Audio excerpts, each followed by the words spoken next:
रजनी डोभाल, हिंदी अध्यापिका। आज आप सभी को एक गुरुकुल के 2 छात्रों की छोटी सी कहानी सुना रही हूँ। बहुत पुरानी बात है। एक आश्रम था जहाँ पर बच्चे शिक्षा ग्रहण करते थे। उन्हीं में से थे मोहन और कमल। उन दोनों की शिक्षा पूरी हो चुकी थी।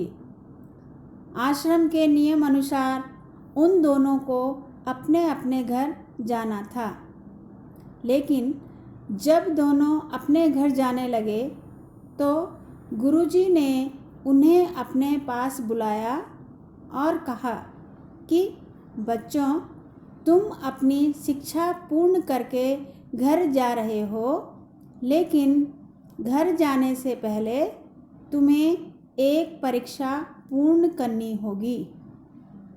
इस परीक्षा में अगर तुम सफल हुए तब ही तुम घर जा सकोगे, लेकिन अगर विफल हुए तो तुम घर नहीं जा सकते।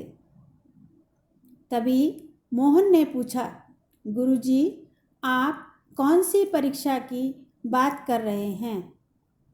हमने तो अपनी सारी परीक्षा पूर्ण कर ली और आज तो हम घर भी जा रहे हैं। फिर अब कौन सी परीक्षा देनी बाकी है? गुरुजी ने मुस्कुराते हुए कहा, तुम दोनों मेरा सिर्फ एक छोटा सा काम करोगे। अगर तुम दोनों सफल हुए तो घर जा सकते हो। कमल ने पूछा, गुरुजी, आपका कौन सा काम है? आप बताइए, हम अवश्य उसे पूर्ण करेंगे। गुरुजी ने दोनों को देखा और मुस्कुराए और कहा, बच्चों, तुम दोनों को मैं एक एक कबूतर देता हूँ। तुम दोनों को इन्हें मारना है और ऐसी जगह मारना है जहाँ तुम्हें कोई न देख सके। मोहन और कमल दोनों अपने अपने कबूतरों को लेकर चले जाते हैं। मोहन अपने कबूतर को एक सुनसान गुफा में ले जाता है और वहाँ जाकर देखता है कि इस गुफा में कोई नहीं है और वो अगर इस कबूतर को मार दे तो उसे देखने वाला कोई नहीं है।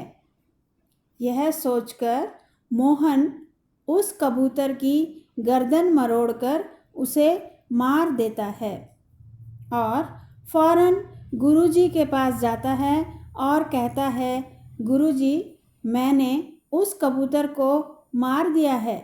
अब तो मैं अपने घर जा सकता हूँ। मैंने तो परीक्षा भी पूर्ण कर ली है। गुरुजी उस मरे हुए कबूतर को अपने हाथ लेकर परेशान हो जाते हैं और मोहन को कहते हैं कि देखो मोहन, मैंने तुम दोनों को यह परीक्षा दी थी। इस परीक्षा के परिणाम के लिए तुम्हें कमल के आने का इंतज़ार करना चाहिए। मैं तभी अपना फैसला सुना पाऊँगा। शाम हो गई थी, अंधेरा भी फैल गया था और अब तक कमल नहीं आ पाया। गुरुजी को अब उसकी चिंता होने लगी। तभी उन्हें दूर से कमल दिखाई दिया।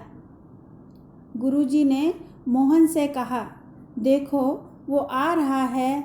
उसके आने के बाद तुम दोनों के परीक्षा के फल की घोषणा हो जाएगी। कमल बोला, प्रणाम गुरुजी। गुरुजी ने पूछा, कमल, तुम इतनी देर से कैसे आए और ये कबूतर अब तक जिंदा कैसे है? कमल ने कहा, गुरुजी, ये बहुत लंबी कहानी है।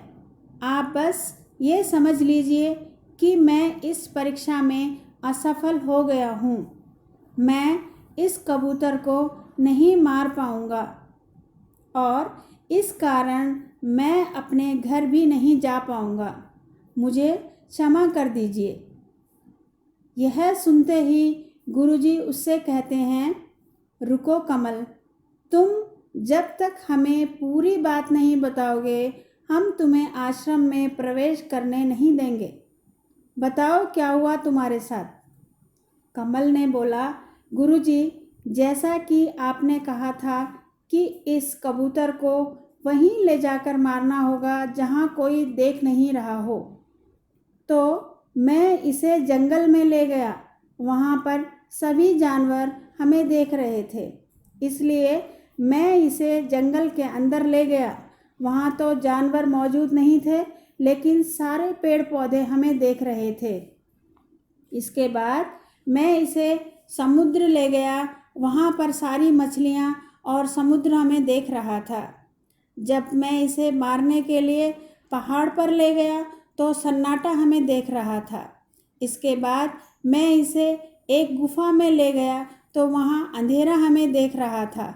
और इनसे सबसे बड़ी बात यह है कि मैं खुद इस सब को देख रहा था। गुरुजी ये बातें सुनकर मुस्कुराए और कहा, कमल, तुमने तो सबसे बड़ी शिक्षा ग्रहण की है।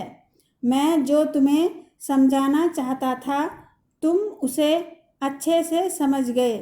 तुमने इस कबूतर को इसलिए नहीं मारा कि एकांत में भी यह हमारा डर है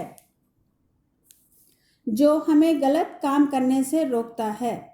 अगर हम कुछ भी गलत काम करने से पहले ये सोच लें कि कोई ना कोई हमें देख रहा है तो हम गलत काम नहीं करेंगे। यही मैं तुम्हें समझाना चाहता था और तुम अच्छे से समझ गए हो। तब गुरुजी ने अपनी शक्तियों से उस मरे हुए कबूतर को जिंदा कर दिया। गुरुजी की यह बात सुनकर मोहन को यह एहसास हो गया कि उसे अब और शिक्षा ग्रहण करनी चाहिए, इसलिए वो चुपचाप आश्रम के अंदर चला गया। वहीं कमल अपने घर चला गया। तो बच्चों, इससे हमें क्या नैतिक शिक्षा मिलती है? इस कहानी से हमें यह सीख मिलती है कि हमें कुछ भी बुरा करने से पहले 10 बार सोचना चाहिए।